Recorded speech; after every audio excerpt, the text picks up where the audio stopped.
மையமுடக நேயர்களுக்கு வணக்கம். நீங்கள் இணைந்திருப்பது மையத்தின் இரவு நேர பிரதான செய்திகளுடன். முதலில் தலைப்புச் செய்திகள். நள்ளிரவில் மயானத்திலிருந்து ரகசியமாக தோண்டி எடுக்கப்பட்ட இளைஞர்களின் சடலம், சிக்கிய கும்பல். தேமட்டகுட ஆயுத களஞ்சிய சாலை, மறைந்திருந்த இளம் தம்பதி கைது. விடுதலை புலிகளின் ஆயுதங்கள் மற்றும் தங்கத்தை தேடி அம்பாறையில் அகழ்வு. பசில் ராஜபக்ஷவை உடனடியாக கைது செய்யவும் சிஐடிக்கு நீதிமன்றம் பிறப்பித்த அதிரடி உத்தரவு. ஜோசித ராஜபக்ஷவுக்கு பிணை, நீதிமன்றம் அதிரடி. ஆடைகளின்றி சோதனைக்கு உட்படுத்தப்பட்ட சுரேஷ் சாலை, குற்றச்சாட்டை ஒப்புக்கொண்ட சிஐடி. வெள்ளை மாளிகையை இலக்கு வைத்து தொடர் தாக்குதல், முறியடித்த FBI. ரயில் வருவதை கவனிக்காமல் சென்ற பஸ் டிரைவர், கோர விபத்தில் சிக்கிய குழந்தைகள். தொடர்பென விரிவான செய்திகள்.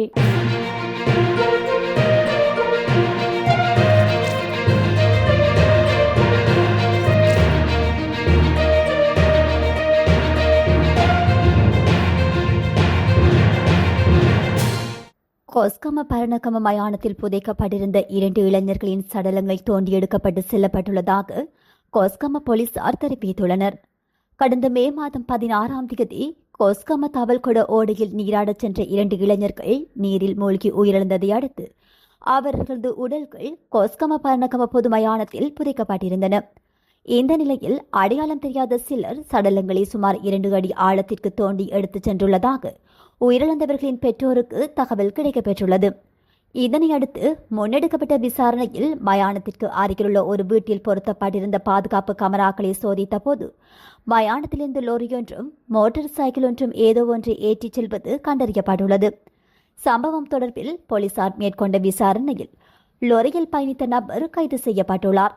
இந்த விசாரணையின் போது தனது மனைவியின் உடல்நலக்குறைவு காரணமாக சில சடங்குகளை செய்ய தாம் திட்டமிட்டிருந்ததாகவும் அதில் மக்கியங்கனை பகுதியைச் சேர்ந்த கும்பல் ஒன்று பங்கேற்றதாகவும் சந்தேக நபர் தெரிவித்துள்ளார். இதற்கமைய சம்பந்தப்பட்ட கும்பலை கைது செய்து அவர்களை நீதிமன்றத்தில் முன்னிலைப்படுத்த கொஸ்கம போலீசார் நடவடிக்கைகளை முன்னெடுத்துள்ளனர். தெமட்டகொட பகுதியில் 19 துப்பாக்கிகள், 24 ரவைகள் மற்றும் 1,00,000க்கும் அதிகமான போதிய மாத்திரைகளை கைப்பற்றிய சம்பவத்தின் பிரதான சந்தேக நபரான ஆணும் பெண்ணும் கைது செய்யப்பட்டுள்ளனர். கதிர்காமத்தில் உள்ள தங்குமிடம் ஒன்றில் மறைந்திருந்த நிலையில் மேல் மாகாண வடக்கு குற்ற தடுப்பு பிரிவினரால் கைது செய்யப்பட்டுள்ளனர். கைது செய்யப்பட்டவர்கள் வெள்ளம்பட்டி பகுதியைச் சேர்ந்த 28 வயதுடைய தம்பதியினர் ஆவார். மேல் மாகாண வடக்கு குற்ற தடுப்பு பிரிவின் அதிகாரிகள் குழு ஒன்று கடந்த 3ஆம் தேதி தெமட்டகொட போலீஸ் பிரிவுக்குட்பட்ட வீடொன்றில் மறைத்து வைக்கப்பட்டிருந்த நிலையில் மீட்கப்பட்டிருந்தது. இதன்போது உள்நாட்டில் தயாரிக்கப்பட்ட 19 டி கட்டஸ் ரக துப்பாக்கிகள், 24 ரக D56 ரவைகள், 1,400 போதிய மாத்திரைகள் மற்றும் 15 கிராம் 200 மில்லி கிராம் ஹெரோயின் ஆகியவற்றுடன் 2 சந்தேக நபர்களையும் 2 சந்தேக பெண்களையும் கைது செய்திருந்தது. இந்த சந்தர்ப்பத்தில் இந்த சம்பவத்தின் பிரதான சந்தேக நபரும் சந்தேக பெண்ணும் அங்கிருந்து தப்பிச் சென்றிருந்தனர். மேலும் சந்தேக நபர்களால் குற்ற செயல்களுக்காக பயன்படுத்தப்பட்டதாக சந்தேகிக்கப்படும் முச்சக்கர வண்டி ஒன்றும் போலீசாரினால் கைப்பற்றப்பட்டுள்ளது. அம்பாறை சம்மாதுறை காவல்துறை பிரிவுக்குட்பட்ட பகுதியில் விடுதலை புலிகளின் ஆயுதங்கள் மற்றும் தங்கத்தை தேடி அகழ்வு பணியொன்று முன்னெடுக்கப்பட்டது. குறித்த காவல்துறை பிரிவுக்குட்பட்டு தொய்யும்பட்டி கீழ்கண்டம் பகுதியில் தனியார் வயல் காணியொன்றில் நேற்று காலை 9 மணி தொடக்கம் மதியம் 12 மணி வரை குறித்த அகழ்வு பணிகள் மேற்கொள்ளப்பட்டது. கடந்த காலத்தில் குறித்த காணியில் விடுதலை புலிகள் நிலத்தில் ஆயுதங்கள் மற்றும் தங்கத்தை புதைத்து மறைத்து வைத்துள்ளதாக அம்பாறை விசேட காவல்துறை புலனாய்வு பிரிவுக்கு கிடைக்கப்பெற்ற தகவலின் பிரகாரம் நீதிமன்ற உத்தரவுக்கு அமைய இந்த அகழ்வு பணி முன்னெடுக்கப்படுகின்றது. இதன்போது சம்மாதுறை நீதிமன்ற நீதிவான் நூட்டின் முகமது சர்ஜித், அம்பாறை மாவட்ட சிரேஷ்ட காவல்துறை அத்தியட்சகர் பிரியந்த பண்டார கஸ்தூரி ஆராய்ச்சி, கல்முனை பிராந்திய உதவி காவல்துறை அத்தியட்சகர், சம்மாதுறை காவல் நிலைய பொறுப்பதிகாரி, சம்மாதுறை பிரதேச செயலாளர், சம்மாதுறை பிரதேச சபை தவிசாளர், அம்பாறை சம்மாதுறை விசேட அதிரடிப்படை பொறுப்பதிகாரிகள் மற்றும் கிராம உத்தியோகத்தர்கள், பிரதேச செயலக உத்தியோகத்தர்கள், தொல்பொருள் திணைக்கள அதிகாரிகள் முன்னிலையில் குறித்த அகழ்வு பணி இடம்பெற்றது. இந்த நிலையில் குறித்த பகுதியில் எந்தவொரு தடிய பொருளும் மீட்கப்படாத நிலையில் அகழ்வு பணி நிறுத்தப்பட்டதை அனைவரும் அங்கிருந்து வெளியேறியமே குறிப்பிடத்தக்கது. சுற்றுலா மேம்பாட்டு பணியகத்தின் நிதியை முறைகேடாக பயன்படுத்தியதாக கூறப்படும் குற்றச்சாட்டு தொடர்பாக முன்னாள் பொருளாதார அபிவிருத்தி அமைச்சர் பசில் ராஜபக்ஷவை உடனடியாக கைது செய்ய நீதிமன்றத்தில் முன்னிலைப்படுத்துமாறு உத்தரவிடப்பட்டுள்ளது. குற்றப்புலனாய்வு திணைக்களத்தின் சட்டவிரோத சொத்துக்கள் பிரிவிற்கு கொழும்பு கோட்டை நீதவான் பசில் அமரசேன இந்த உத்தரவை பிறப்பித்துள்ளார். நிதி முறைகேடு தொடர்பான நீதவான் விசாரணை இன்று நீதிமன்றத்தின் முன் மீண்டும் விசாரணைக்கு வந்தபோது நீதவான் இந்த உத்தரவை பிறப்பித்துள்ளார்.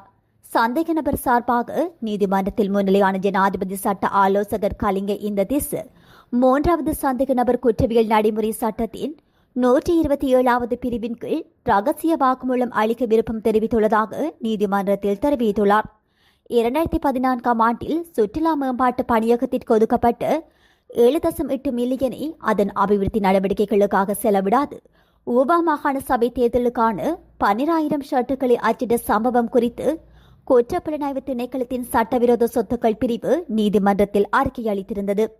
இந்த சம்பவம் தொடர்பாக காவலில் வைக்கப்பட்டிருந்த இலங்கை சுற்றுலா மேம்பாட்டு பணியகத்தின் முன்னாள் முகாமைத்துவ பணிப்பாளர் ரூமி ஜாஃபரை தலா 10 லட்சம் மதிப்புள்ள 2 சரீர பிணைகளிலும் சந்தேக நபர் வெளிநாடு செல்வதற்கும் தடை விதித்து நீதிபதி உத்தரவிட்டிருந்தார்.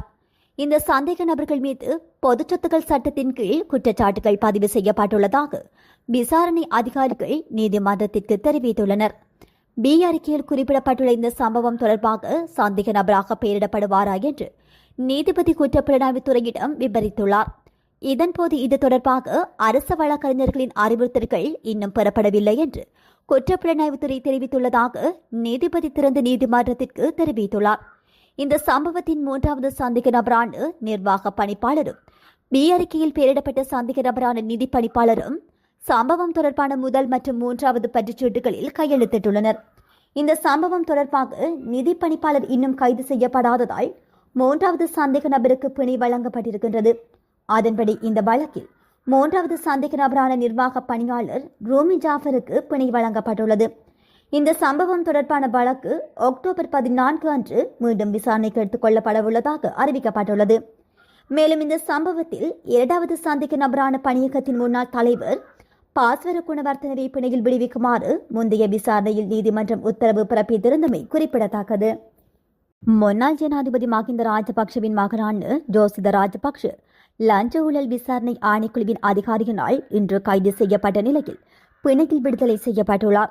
கொழும்பு பிரதான நீதவான் நீதிமன்றத்தில் முன்னிலைப்படுத்தப்பட்ட போது அவரை பிணையில் செல்ல நீதவான் அனுமதி வழங்கியுள்ளார். இலங்கை கடற்படை மற்றும் பிரித்தானிய கடற்படை பயிற்சி கல்லூரியில் இணைந்து தொடர்பான விசாரணைகளுக்கு அமைவாக லஞ்ச ஊழல் விசாரணை ஆணைக்குழு விடுத்த அறிவித்தலுக்கு அமைய இந்த ஆணைக்குழுவில் முன்னிலையாகியிருந்தார். இந்த நிலையில் அவரிடம் நடாத்தப்பட்ட விசாரணைகளை தொடர்ந்து ஜோசித ராஜபக்ஷ கைது செய்யப்பட்டு பிணையில் விடுவிக்கப்பட்டமை குறிப்பிடத்தக்கது. அரசு புலனாய்வு பிரிவின் முன்னாள் பணிப்பாளர் சுரேஷ் சாலே தடுத்து வைக்கப்பட்டிருந்த போது அவர் ஆடைகளின்றி நிர்வாணமாக்கப்பட்டு சோதனைக்குட்படுத்தப்பட்டதை குற்றப்புலனாய்வு திணைக்களம் ஒப்புக்கொண்டுள்ளதாக சுரேஷ் சாலையின் மனைவி மனோரி சாலே தெரிவித்துள்ளார். நேற்று இடம்பெற்ற மனித உரிமை ஆணைக்குழுவின் விசாரணையின் போதே குற்றப்புலனாய்வு திணைக்களத்தினர் இதனை ஒப்புக்கொண்டதாக ஊடகங்களுக்கு கருத்து தெரிவித்த சாலையின் மனைவி ஒப்புக்கொண்டுள்ளார். அவர் மேலும் தெரிவிக்கையில், மார்ச் மாதம் 8ஆம் தேதி அன்று இந்த சம்பவம் நடந்ததிலிருந்து குற்றப்புலனாய்வு திணைக்களம் இந்த குற்றச்சாட்டை தொடர்ந்து மறுத்து வந்தது. எனினும் முந்தைய விசாரணைக்கு முன்னிலையாக தவறியதால் சிஐடி அதிகாரிகள் கலந்து கொண்ட சமீபத்திய மனித உரிமைகள் ஆணைக்குழுவின் அமர்வின் போது அந்த திணைக்களம் இந்த குற்றச்சாட்டை முறையாக ஒப்புக்கொண்டது. இந்த ஒப்புதலை தொடர்ந்து தொடர்புடைய சிசிடிவி காட்சிகள், சோதனையில் ஈடுபட்ட அதிகாரிகளின் பெயர்கள் மற்றும் அத்தகைய நெறிமுறைகளை வழிகாட்டும் அதிகாரப்பூர்வ சுற்றறிக்கைகளை வழங்குமாறு ஆணையகம் சிஐடியிடம் கோரியுள்ளது. சாலை ஆரம்பத்தில் நீதிமன்ற காவலில் வைக்கப்பட்டு ஒரு நீதித்துறை மருத்துவ அதிகாரியால் பரிசோதிக்கப்பட்ட போது அவர் நல்ல ஆரோக்கியத்துடன் காணப்பட்டார். அவர் ஒரு சிறப்பு தண்டனை அறிக்கை மாற்றப்பட்ட பின்னரே இந்த கடுமையான சோதனை நடவடிக்கைகளும் கூறப்படும் சித்திரவதைகளும் செயற்படுத்தப்பட்டன. எனவே எனது கணவர் காற்றோட்டம் அறவே இல்லாத 6x4 அடி அளவுள்ள ஒரு கட்டுப்படுத்தப்பட்ட அறையில் அடைக்கப்பட்டிருக்கின்றார்.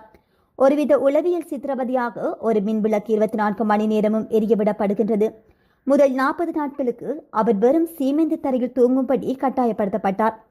அந்த சிறை பகுதியில் கொறித்துணிகள் அதிக அளவில் இருப்பதாக கூறப்படுகின்றது. அதே தளத்தில் உள்ள மேலும் 2 முதல் 3 கைதிகளுக்கு முன்பு எலிகள் கடித்ததால் மருத்துவ ஊசிகள் தேவைப்பட்டது. கழிப்பறைகளுக்கு மிக அருகில் அந்த அறை இருப்பதால் ஏற்படும் தொடர்ச்சியான துர்நாற்றம் எனது கணவரின் நாட்பட்ட ஒற்றை தலைவலி நிலையை மோசமாக்கியுள்ளது. சுரேஷ் தொடர்ந்து உண்பதோ குடிப்பதோ இல்லை. அவர் தனது உண்ணாவிரத போராட்டத்தை கைவிடவில்லை. நாளுக்கு நாள் அவரது உடல்நிலை மோசமடைந்து வருகின்றது. பேசுவதற்கும் சற்று சிரமப்படுகின்றார். அவரால் தொடர்ந்து அமர்ந்திருக்க முடியாது.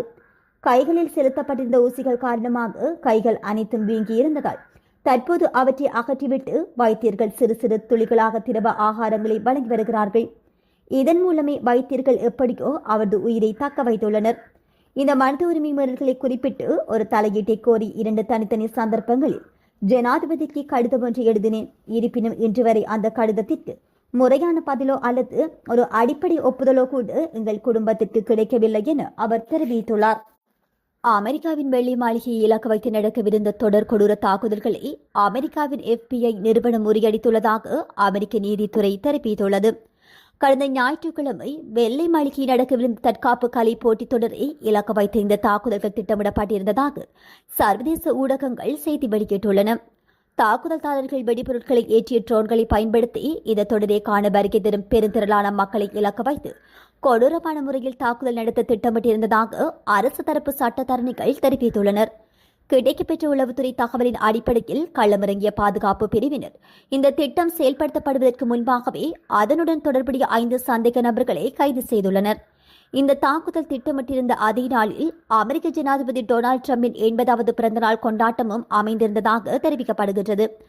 அமெரிக்க ஜனாதிபதி டொனால்டு டிரம்ப், உப ஜனாதிபதி JD வான்ஸ், இஸ்ரேல் பிரதமர் பெஞ்சமின் நேதன்யாகு மற்றும் எலான் மஸ்க் போன்ற முக்கியஸ்தர்கள் இந்த தாக்குதல்தாரர்களின் இலக்காக இருந்ததாக தெரிவிக்கப்படுகின்றது. இந்த நிலையில் அவர்கள் அனைவரும் இந்த நிகழ்வில் கலந்து கொள்ளவில்லை என்று சர்வதேச ஊடகங்கள் தெரிவித்துள்ளமை குறிப்பிடத்தக்கது. அமெரிக்க நாடான ஜிம்பாப்வேயின் தெற்கு பகுதியில் உள்ள கரும்பு உற்பத்திக்கு புகழ்பெற்ற ட்ரையாங்கிள் நகரில் ஒரு கோர விபத்து ஒன்று அரங்கேறியுள்ளது. அப்பகுதியில் வேகமாக வந்து கொண்டிருந்த சரக்கு ட்ரெயில் ஒன்றை கவனிக்காமல் விதிமுறைகளை மீறி பஸ் டிரைவர் தண்டவாளத்தை கடக்க முயன்றுள்ளார். அப்போது எதிர்பாராத விதமாக ரயில் பஸ் மீது மோதி பயங்கரமாக விபத்துக்குள்ளாகியுள்ளது.